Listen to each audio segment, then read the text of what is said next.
pronouns are they, them, and ella in español. I'm going to do that one more time just in case I was a little bit early. So, again, hola, hello. My name is Claudia Pineda Tibbs. My pronouns are they, them, y ella en español. And I am so excited to be here and to talk to you all about identity. I personally identify as Central American, Salvadoran American, Latinx, Latine, and I am coming to you from the Monterey Bay Aquarium in Monterey, California, which is located on the ancestral land of the Ohlone, Costanoan, Esalen Nation. Before we get started, though, I did want to invite everybody to take just a deep breath in and settle into this space as we round out the first day of the Green Latinos Winter Summit. So let's take that collective breath in and out. Great.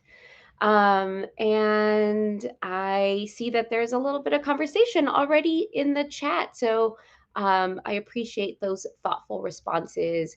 And before we dive in, I wanted to say a big thank you to Green Latinos for inviting me to participate in the Winter Summit and discuss a topic that's really near and dear to my heart, and also something that I've personally struggled with for decades, identity. And I wanted to make sure that it was okay in this space to go back and forth between English and Spanish and Spanglish. I know that in one of the sessions earlier, somebody was saying, asking if we could have some conversations in Spanish as well. So I just wanted to mention that and make sure that that was okay with everybody. But I wanted to talk a little bit about myself because we are talking about identity, and I think it's important to build a little bit of trust and familiarity with all of you. So, a little bit about me. My parents are from El Salvador, and I was born in California. And I grew up in Southgate, California, which is in LA County, kind of near Compton, Downey, if any of those city names are familiar to you. And growing up, I didn't really think about who I was or my identity, especially my cultural identity, because I felt like I looked like everybody who I lived around. And to me, that was just, you're brown. So, growing up, I think I kind of took that as something I took for granted, where we shared a lot of traditional cultures, cultural norms were evident in our community. And it wasn't until I started to get a little bit older and kind of getting into those high school years where people would ask, ¿Qué parte de México son tus padres? And I was like, yo no soy mexicana, I'm not Mexican. And they'd be like, well, where are you from? And that's a question that I think a lot of us probably hear, like, where are you from? Whether it's from people who look like you, maybe similar Pantone, or somebody not. And this question of like, well, where are you from? Or where are your parents from? Or things like that, are kind of loaded questions. And I remember growing up and thinking, well, I mean, it's kind of complicated, right? Like, I still identify as Salvadoran American. I will back then, when I did identify as Latina, I identified as Salvadoreña, and people would tell me, no, that's not what you are. You can't be that. And it's because they had a mental model of what that looks like based off of their experiences. And they would say, no, you have to be really short and you have to be really dark. So that's an assumption that is made, right? This cultural assumption of you don't fit this mold, so you can't claim that identity. And I remember probably as an adult, and I would tell this story several times to people, and I would think, well, first of all, I am pretty short. I'm 5'2". So in the greater scheme of things, I am pretty short. And the community in which I live in now, I am a darker Pantone compared to lots of people. But when I moved away from Southgate, from that familiar place of having culture around me that I could relate to, and having a bilingual commonality, right? Some of us would speak in English, some of us would speak in Spanish, most of us would speak to our parents in Spanish, most of us would speak Spanish at home. To coming to this area on the Central Coast that was very different for me, very much a culture shock, and seeing not that many brown faces, and seeing a diversity in class, which is something that I wasn't used to. And I remember walking through one of the parking lots at school at California State University, Monterey Bay, and seeing Mercedes and BMWs. Granted, this is like the early 2000s, because I am a little bit older. No soy super ancianita todavía. I'm not like an old lady yet, but and also don't identify as a lady. But anyway, I remember seeing these cars, and like I never saw these in my community back home. So I was like, okay, so there are rich people here, there are whiter people here, and coming to a community that I wasn't familiar with, I tried to grasp onto what was familiar. And I remember seeing a group of what I would identify as Latinas. I saw a group of them. I saw maybe like three or four of them. And I was like, oh my gosh, like brown people like me. And I remember being so excited to see them. And I remember being like, hola, hi. And the response was not welcome. And this isn't a sad story, so let's start with that. But I remember starting to feel like there are different kinds of brown people like me. There are different kinds of people who identify as Latino, Latina, Latinx, Latine, Hispanic, um, and and that's where I started to really dive into this understanding of what identity is, because, and I know that this has been quoted so much, that we are not a monolith. And it wasn't until I heard that phrase and thought back to my own lived experience that it really made sense to me that this idea of identity in nuestra comunidad is so important to talk about, because we have the identity of how we see ourselves and how we interact with others and how others see us. And I'm going to share a couple of slides here and not make it super boring and like a presentation that's more like hopefully not a lecture. But I wanted to jump back a little bit and talk about what I had mentioned earlier. Being this little brown person who grew up loving being outside and the ocean and their family and animals. And those were things that it wasn't until I grew up a little bit more that I understood was part of my identity. And identity is so important because we aren't just one slice of the pie, or there isn't this one singular thing or experience that we bring when we walk around the world and around society, but there are lots of influences that come with that. And so looking at this identity wheel um, is really important for us to just take a second to look at all of those different aspects of what make up identity, um, and how it gives us a sense of belonging. It influences our behavior, whether it's consciously or unconsciously. It impacts how society imposes certain values on us, and the things that we voluntarily choose to take as well.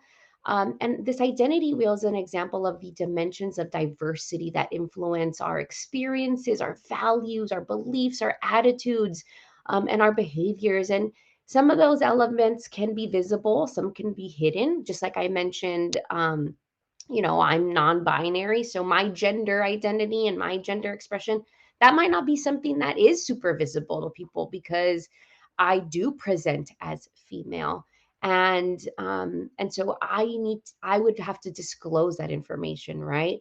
But certain things, like race and ethnicity, those are things that you might be able to infer. And just like political belief, you might not be able to know that, unless somebody disclosed that information. But all of these key facets: gender, class, age, sexual orientation, race, ethnicity, religion, age, disability, they play a role in determining how we understand and experience the world, as well as shape the type of opportunities and challenges we face. And I'm really hoping that this is a conversation that is timely, because es el principio del año, it's the beginning of the year. And a lot of times, we start to make goals for ourselves and what we want to accomplish, what we want to do. And um, I think sometimes we're the ones that get in our own way. I was chatting with mi amiga Mariana from Green Latinos not that long ago, and we were talking about this session. We're talking about this chat. It's not really a session, right? It's more of a kind of conversation. And Mariana was saying, "Can we also talk about imposter syndrome?" And I was like, "Yeah, absolutely." Because it's these identities that we bring. And until we actually look at those identities, that we realize there's more to me than just this one single identity. But it's my role in the things that I do at my job that can reaffirm that, yeah, I know what I'm talking about. And I am a subject matter expert on sustainability. Or, yeah, I am bilingual and I can definitely do an entrevista en español hablando sobre conservación, right? So I think this is really a great time for us to be having this experience because we have 2 more days of the summit. And as we start to organize ourselves and as we start to think about our identities in a greater context, is when we can start to think about how we want to spend our time advocating for the things that we believe in, the things that we want to see change in, and how we can be part of um, that systemic change. So, identity relates to our self image, how we see ourselves as a person, how we see ourselves in relation to other people. And it gives us a sense of belonging, which is important to our well being and our confidence, right? And so, as I alluded to just a little bit ago, our identity also plays an important role in empowering us to exercise our rights, our responsibilities, um, and to help create a more equitable society. So our self identity is important because it strengthens our character. Sabemos quién somos. We have that confidence in our self esteem, in ourself, and be able to identify our strengths, our habilidades, so that we can emerge as stronger individuals. And that might be a little counterintuitive to saying, well, if we want to create that systemic change, it takes a lot more people, but we have to be strong in our individuality before we can join those forces, and create that group of strong individuals to create that change. So our self identity keeps us unique. It distinguishes us from everyone else, and that's important to note. And I'm going to stop this share just for a sec so that I can see what folks are saying in here. And that's important because a lot of times in nuestra comunidad, we didn't have the luxury of self identifying. We were given identities. And just a little bit of a history lesson that I think a lot of us are familiar with is that term Hispanic, Hispano, and its origins. And, the origins of it in the 1980 census, that we were able to put it on our driver's license. We were able to have that category, um, have it be on birth certificates, because before that, we were considered white. Um, It was on school forms, it was on all kinds of records, and it mattered because we became a little bit more distinct in society. But what we might not know, which is something that was really interesting for me, is that this didn't happen all of a sudden out of the goodwill of people in leadership in our nation who were saying, you know what, there's this category of gente that we're just leaving off. That's not what happened. Actually, what happened was that during the 60s there was a lot of the civil rights movement from Black Americans, from African Americans, who were inspiring groups of people to organize. Especially in the Southwest, it was Mexican Americans who were trying to draw attention to the fact that children in their communities were being segregated and they were in lower performing schools. There were higher rates of poverty, there was joblessness, discrimination in labor markets. And at that same time, on the East Coast, on the other side of the country, um, Puerto Ricanos were doing the exact same thing. They were bringing awareness to those same challenges. These two groups were facing pretty much the same issues. So it was really easy for the federal government to say that, well, those two issues aren't national issues. And the government really saw them as regional issues. And it wasn't until Latino leaders soon realized that if they could join their struggles and come up with a broader umbrella label, they could argue that this was a national issue. So again, we didn't necessarily have a say in that, right? Because we had Mexican Americans, Chicanos, Puerto Ricans working these battles.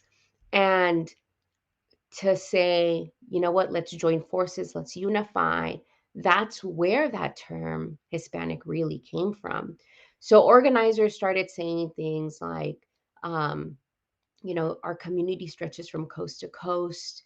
There needs to be Spanish language job training in LA as much as in Philadelphia or New York. And so these activists really paved the way. Um, and really, the first survey on whether people considered themselves Hispanic was run by Rudy de la Garza in 1989. And back then, about like 20% of people were considering themselves Hispanics. And then by 2020 or 2012, it was different, and almost grew exponentially to the fact that about 90% of people were considering themselves Hispanics. And now that's changed, right? People have wanted to take back that term for what it really means. And what it really has meant for a lot of people is that Hispanic is emerged at a time when colonialism and slavery and genocide and the Spanish legacy across the Americas was starting to become known. And the ties to Spain were seen as shackles. So Latino developed as an alternative. And some might argue that it's not it's pretty imperfect in its own ways, right? So however it is that you identify, I welcome you to let me know in the chat so that we can all come together. And I see some folks like Jess saying Chicana, and that term is also loaded. And thank you to Noemi, as well for sharing your identity. And this is such an important conversation because we don't talk about these things, and we almost just accept how people see us as, okay, yeah, that's an identity that I'll take and I'll just put it in my bag of identity, right? And so, what I would really love for us to do today is to do a little bit of exploration of our own identity, and be able to remember that there's a lot more to us than what people just see on the outside. So going back, actually, I don't even know if I need to go to my slides. I might just be able to drop the link in here and have you go directly to this tiny URL. I just wanted to check it to double check and make sure it's all good. Yeah, so you should be able to click on the link that I just dropped into the chat, which is a tiny URL. Um, and it'll take you to a template. Yes, I see some people in there. Okay, so you'll see the name of this says template, make a copy.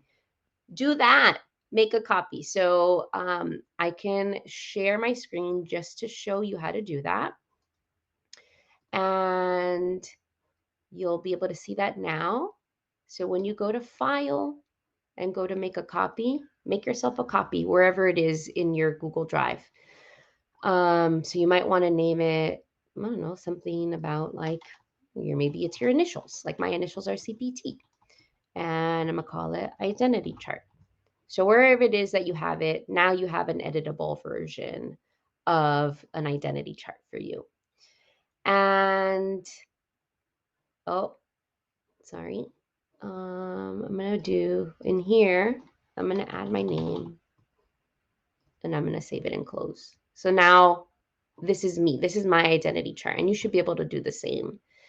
And now you have some boxes that you can add aspects of your identity in here. So like I said, I identified as Central American. That's one of my identities. I also identify as Ecuadorian American.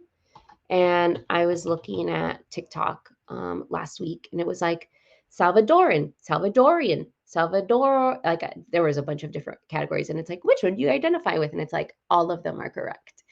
For me, I also, like I mentioned, am non-binary. I don't prescribe to gender norms, but I also am gender fluid. Sometimes I do feel gender, and I'm like, I don't know. You can call me whatever today. Um, and the other identities that I bring to my life. I'm married, um, and I also am educated. I graduated with a BS in Earth Systems Science and Policy. That's something that's part of my identity. I work in sustainability, and that's very much a part of my identity. The way in which I live my life and thinking about the environment. Um, Another part of my identity in the exploration of my identity, which, isn't necessarily something that I can talk about in, 30 more minutes, but I do identify as Jewish because I found out that I am Jewish, having Ashkenazi roots. And I've never really thought about that. I always thought if I were to do a DNA test, it would just be like, yeah, 100% like American, as in like Central American, which to me was like indigenous, right? Um, and I asked my parents about our indigenous roots, and they shared some of that with me, which they never had shared before because we'd never talked about it. Um, And for me, that was really important because it confirmed that we, as a cultural group, come from lots of different places. We have African roots as well, and we don't ever talk about that. Um, and we sometimes don't talk about our indigenous roots either. And I think some people are happy to talk about their European roots. And some people talk about it with shame because of the way in which we have that type of aspect of our identity, right? There was no choice. We were colonized. And I think that that can still come with a lot of trauma. And I think it's important to recognize that because we don't want to push ourselves too far to self-hate, right? And we don't want to carry that shame, but I think it's important for us to know and to become familiar with that part of our identity so that we can come to terms with how people see us or how we can claim power in times when we feel like we have no power. And what that means for me is 2020 being such a pivotal year in seeing what was happening in our country and the way in which our Black brothers and sisters were and community members were being portrayed and what they have continued to struggle with and how they continue to be oppressed. And this is not oppression Olympics and being like, well, we've been oppressed too, because that's not the same thing. But in seeing how I had some privilege and I was able to make some changes, well, not changes, but more so take part in activism in my community to make sure that the voices of those community members who continue to be silenced can be amplified via the little bit of um, privilege that I had as a person who is melanated but is on the lighter side of the melanated spectrum. So this is an example. I've just kind of have been like kind of talking as I'm filling this out. So I'll stop sharing there so that you can have time to share yours out. Um, Wait, are you having trouble with access? You should be able, like I said, you should be able to just go and make a copy. Um, so in the template. So hopefully that works. Um, oh, were you not able to see how you weren't able to see me do that? Okay, sorry about that. But I like that some of you are adding that in here. And I'll go over this one more time, but hopefully you can see it now. Maybe this will work if I just do this and you can see this happening. When you go to that tiny URL, you should see the identity chart and you don't have to request access. You just go to file and you make a copy and you can name it whatever you want and you save it into your drive. And then once you do that, I'm just going to say my copy.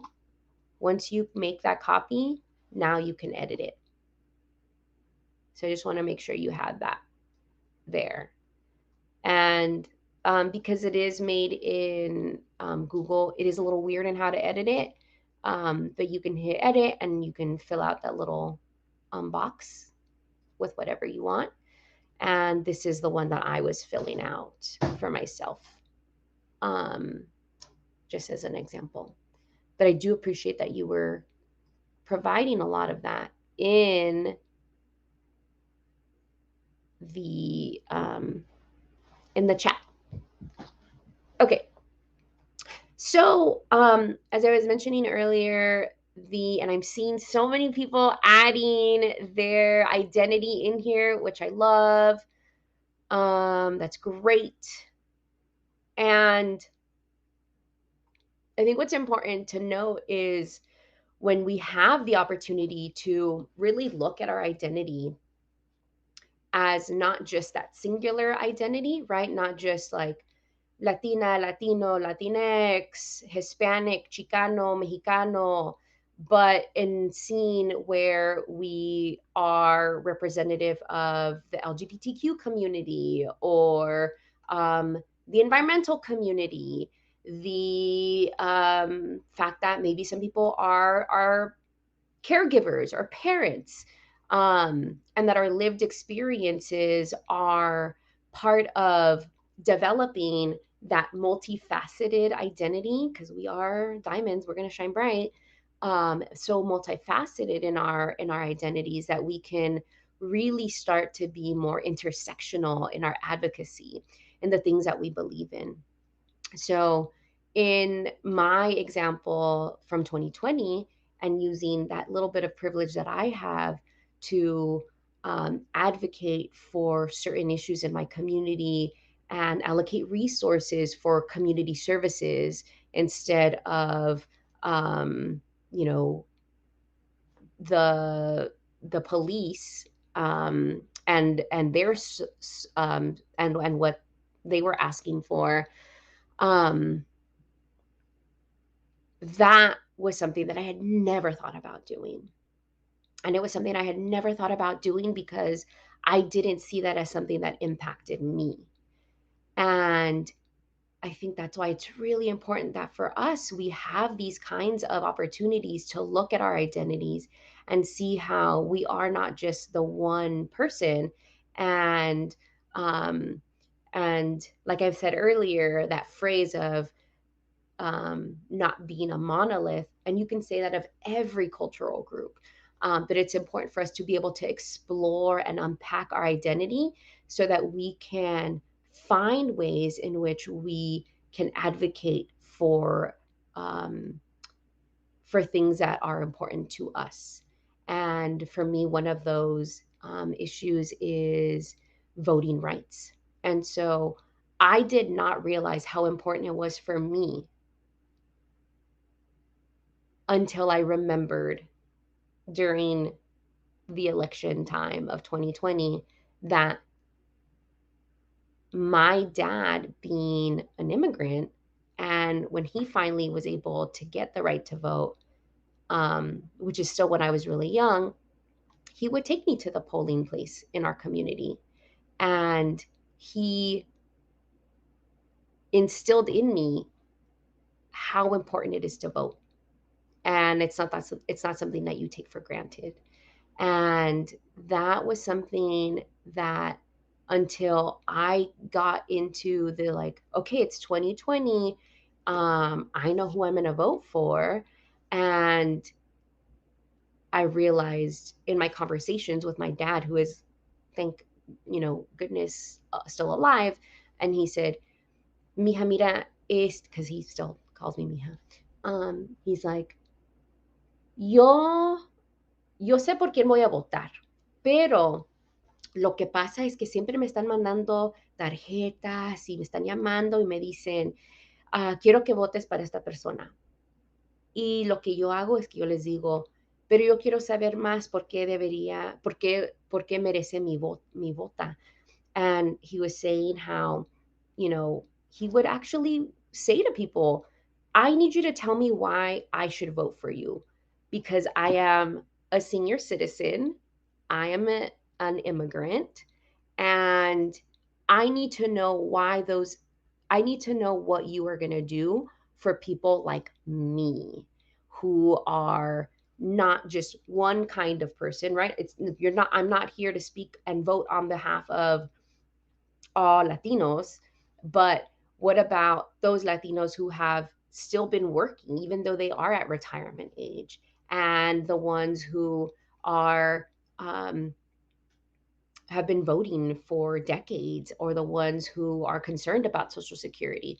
And so that advocacy was instilled in me by my dad. And so in my identity chart, I'm gonna go add that right now: advocacy or advocate. Um, because that was something that was ingrained in me.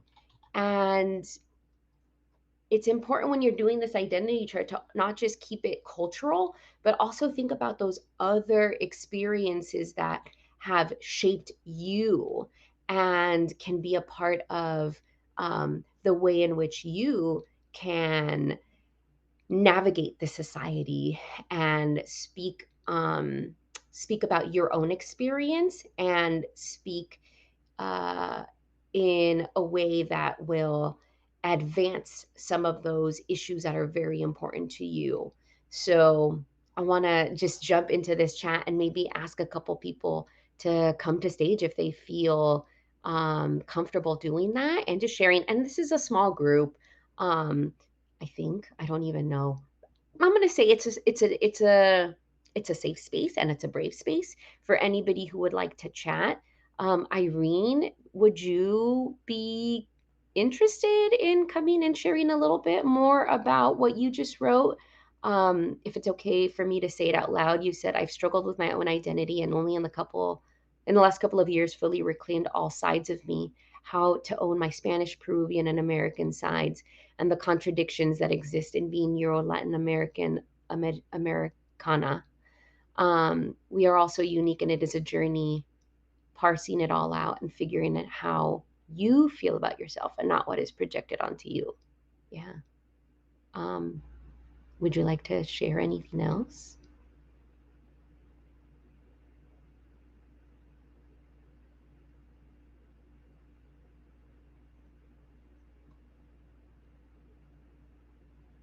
No worries if you don't. I also want to jump to what Francisco mentioned in terms of depending on the context, we all have some kind of privilege. Um, wait, is that in response to something else? Yeah, I think what's important too is an exercise that I had I had done this at a job. Oh, no worries, Irene. And Francisco, if you want to chat a little bit about that, that's totally fine too. We have some time.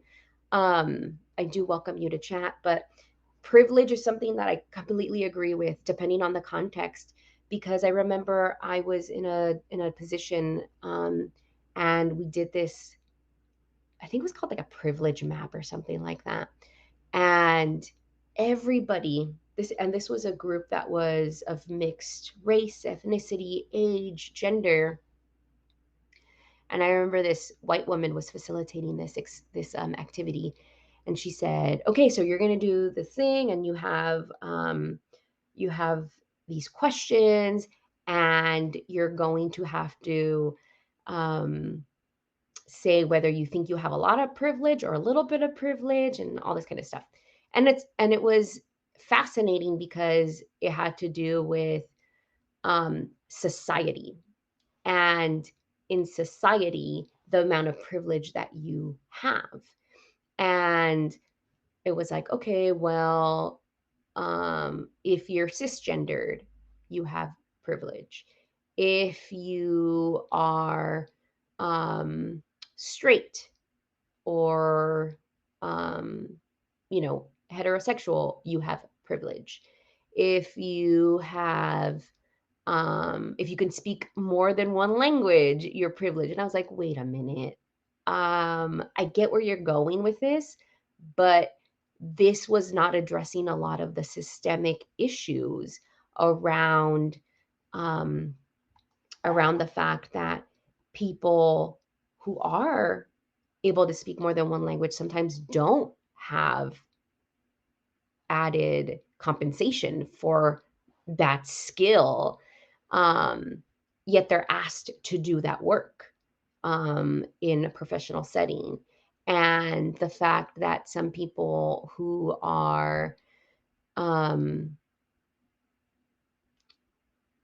considered, or who are, let's say like myself, in an interracial marriage, we weren't able to get married for a very long time, which at the same time was a conversation we were having about the LGBTQ community and how some people, like in some countries, still can't get married. So it was just a very interesting conversation. And I think it is very important to look at privilege when you are looking at identity, because it allows for it can be frustrating, but it can also be empowering, um, because we have our own lived experience of, I'm frustrated because I am a person of color, and I know that I have been um,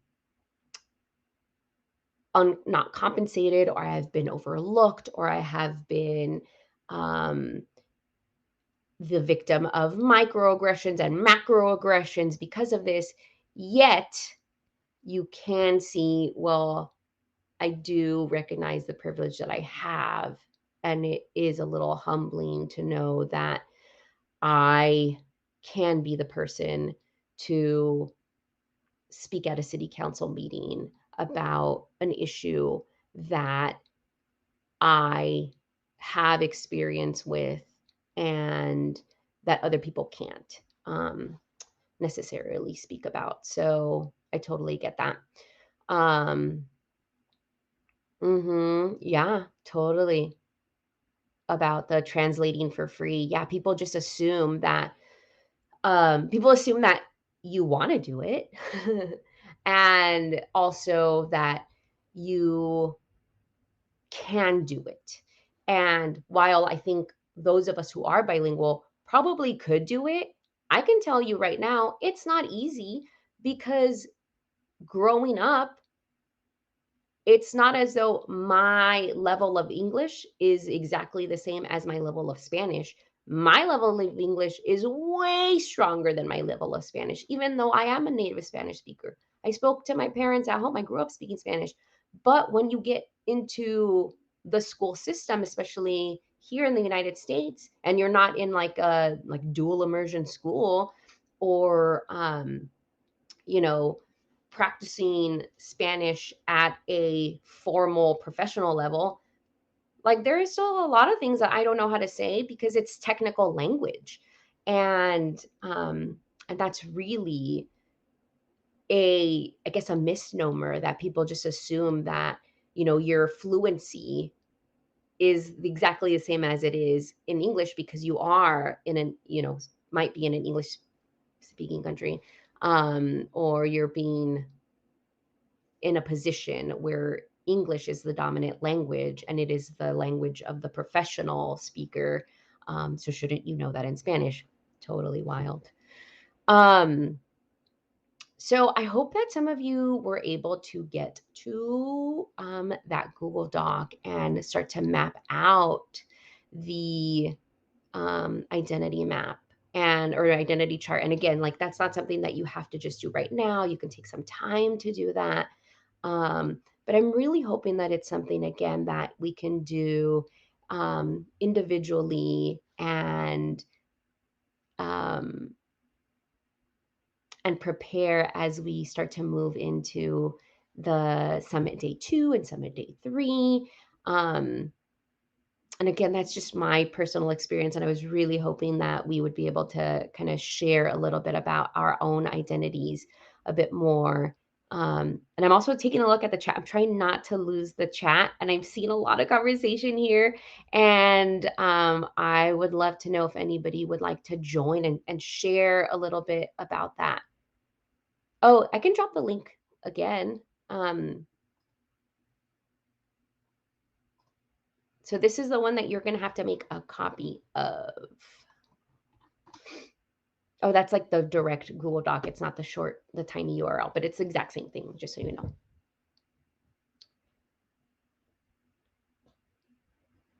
Oh, Kimmy, don't get me started on that. Yeah, totally get it. Oh, Honestra, yeah, welcome.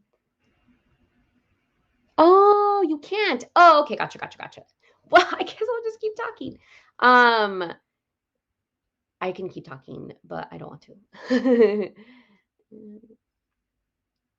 Shared. Oh, okay. Okay, well, yeah, no, definitely I'm seeing that a lot of us have gone through this and being asked to translate stuff. And I'm guessing this is probably my friend Lorraine, who is Monterey Bay Aquarium. And it says language translation and interpretation is a professional skill. And most often people aren't being compensated for that second language know how. Absolutely. And I think that's where it's important if you happen to have, um, you know, depending on what their position is, but those allies who are in leadership who can advocate on your behalf. If you have advocated for yourself already and still have not been compensated, to have those people in the position of power say or understand, first of all, understand and then advocate and say, this isn't something that should be taken for granted. This is a skill. And not only is that a skill, but it's just the foundation of what is even more so important to engage with whoever the audience is.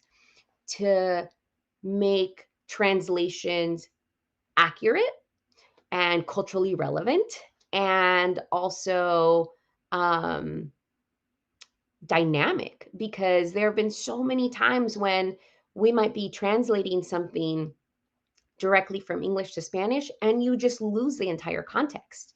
And if you have those other aspects of your identity, right, where you're like, well, but it's not that I'm just a Spanish speaker, but I am bicultural. I understand this, American white culture, white dominant culture, but I also understand this other culture that is not going to understand what you're trying to say in English if you just want me to translate it in Spanish.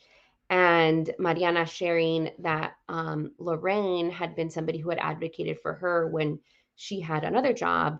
And that was really important because otherwise, Mariana wouldn't have gotten that compensation and people wouldn't have understood the intricacies that lead to it's not just, it's more than just Google Translate, people, right?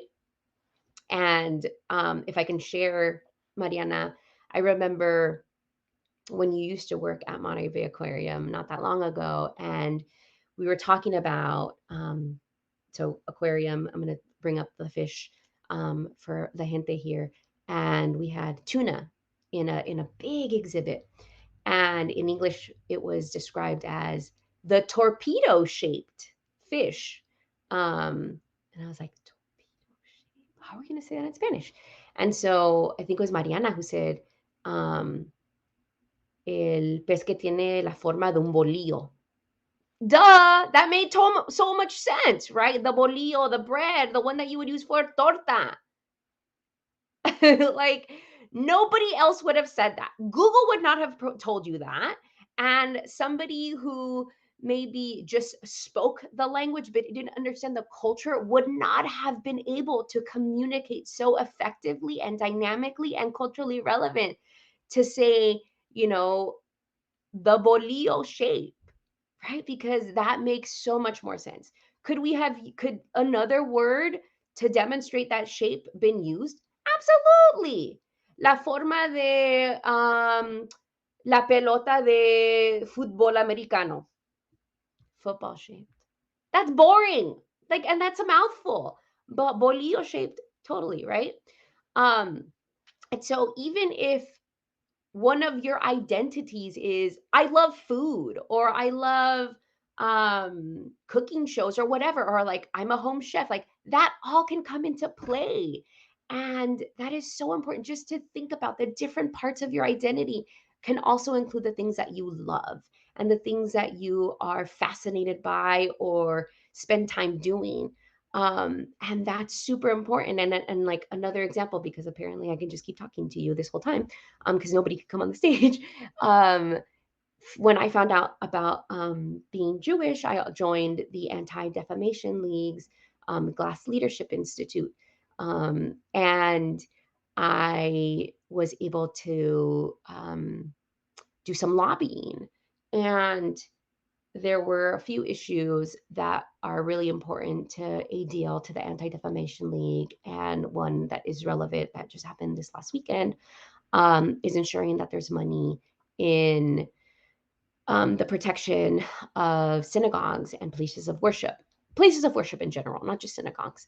Um, and so that was something that we were advocating for. But we were also advocating for um, how I spun it was having the opportunity to worship in a place where you are safe, and being safe in terms of being able to um, be at peace with what you believe in and be with people who share those same beliefs and values.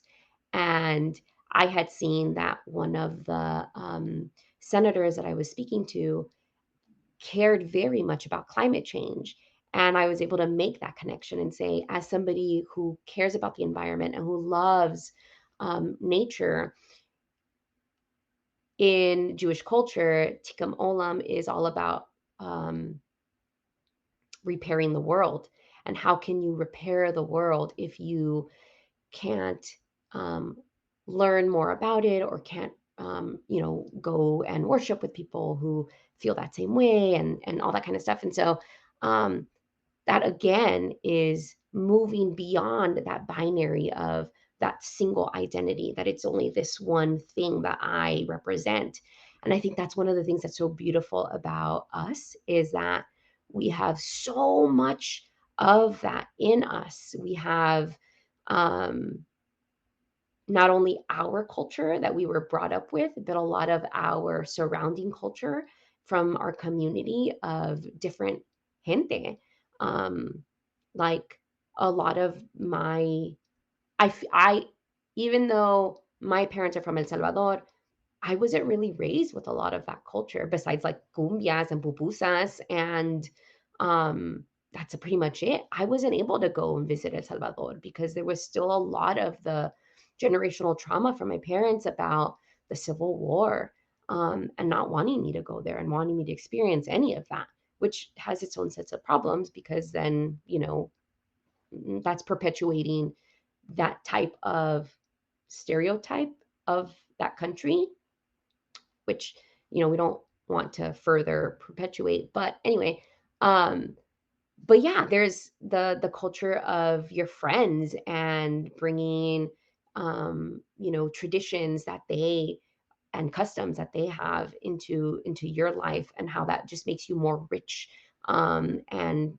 creates an experience that can be that can find more universals, and more of those sense of belonging, and those universal characteristics of belonging, and that humans need to feel love and to feel acceptance and to feel cared for and safe. Um, and so I think that's important to bring that with you, because you can advocate for that kind of same universal for everyone. Um, what else are people bringing into this conversation? Oh, the translation's still a thing. Yeah. Thank you for sharing that, Gigi. Oh, wait. Karen, bolillo is something different in Colombia and in Costa Rica and Chile. Yeah, totally. And luckily, we had different folks in our group that was kind of bouncing ideas off each other. So we had like El Salvador, we had Costa Rica, we had Mexico, we had Peru. And I think because here where we are, it is a little bit more, the Mexican culture is more dominant. Like we were used to seeing bolillo. And so we're like, oh, yeah, bolillo, that makes sense. But yes, totally agree. Yeah, thank you everybody for sharing. Ramon, yeah, a lot of that's been erased. And it is a very long and difficult journey. And you're right.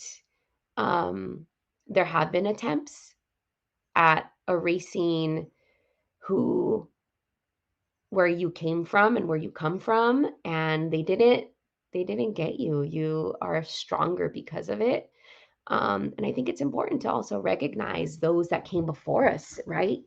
Our ancestors. And on Instagram, I'm a victim. I'm not a victim. I am a lover of all things social media, mostly because it makes me feel like I belong.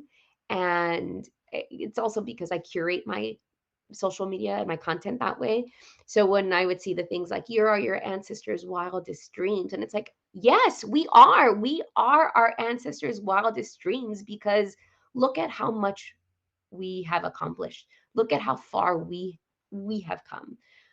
The we in the broader sense, but the we in the like my culture sense as well. I am tired every time I see um, Salvadoreños represented as pandilleros, and like El Salvador MS-13. Like, damn it, shut up with that. There's more to us than that.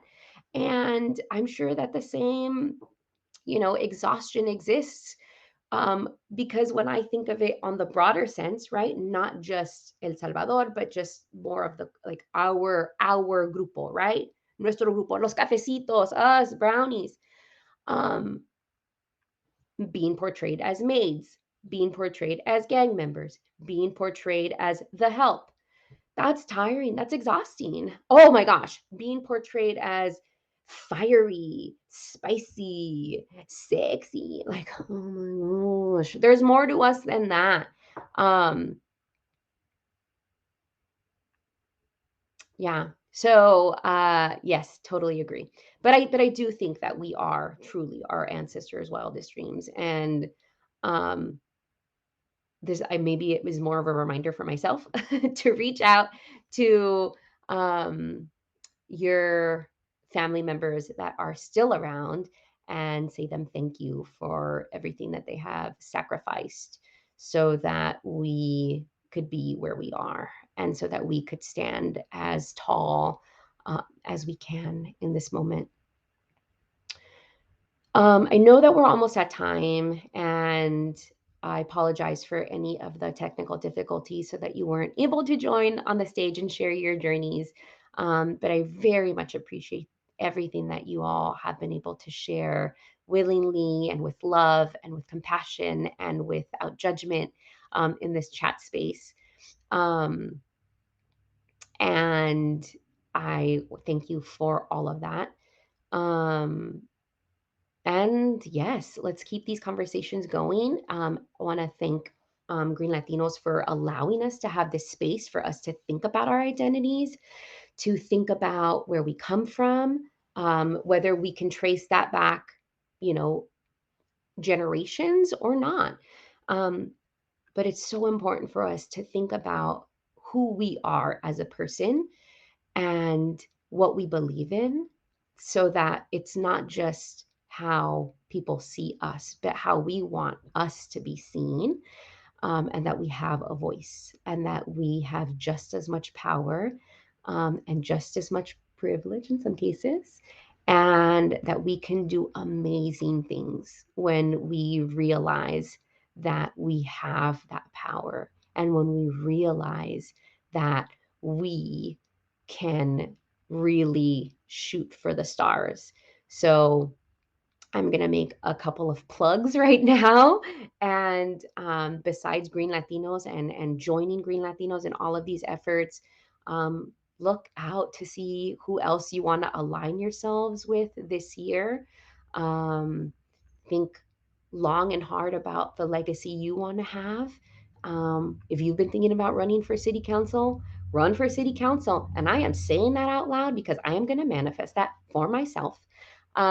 If you've been wanting to jump into a whole different career because it is going to satisfy your heart and your soul even more, think about doing it and try to make that leap. So no piensen que no pueden hacer algo porque no lo han visto. Just because you haven't seen yourself represented in whatever it is, that doesn't mean that you cannot be the first. Pero saben que being the first does come with a lot of responsibility. And anything that you are doing now to be the first is going to make it so much easier for those who come after you. So thank you so much, everyone. And have a restful evening because we're going to continue all of this in the next few days, and it's important for us to find that time to rest and recharge and to keep going. So thank you, everyone.